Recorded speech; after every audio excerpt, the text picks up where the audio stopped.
Viral di sosial media Instagram, aksi diduga arogan dilakukan oleh oknum polisi PJR di ruas jalan tol di Sumatera Selatan. Saat kejadian, oknum polisi PJR hanya mengenakan kaos berwarna coklat, tampak marah-marah dan melakukan aksi pemukulan terhadap pengguna jalan tol yang belakangan seorang supir truk.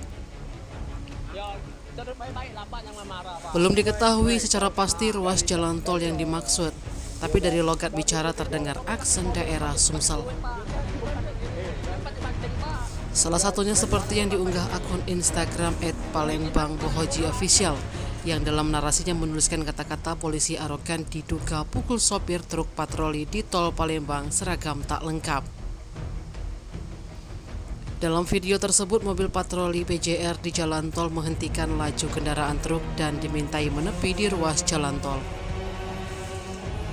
Tak lama terlihat seorang diduga oknum petugas PJR jalan tol berperawakan gempal turun dari dalam mobil patroli dengan hanya mengenakan baju kaos warna coklat tanpa sepatu dan tak menggunakan seragam lengkap seperti layaknya seorang polisi. Oknum polisi PJR itu turun dan langsung marah sembari mendekati pintu mobil truk hingga sempat terjadi cekcok mulut antara oknum petugas PJR dengan laki-laki diduga sopir truk yang merekam aksi koboi si oknum tersebut dengan menggunakan smartphone miliknya.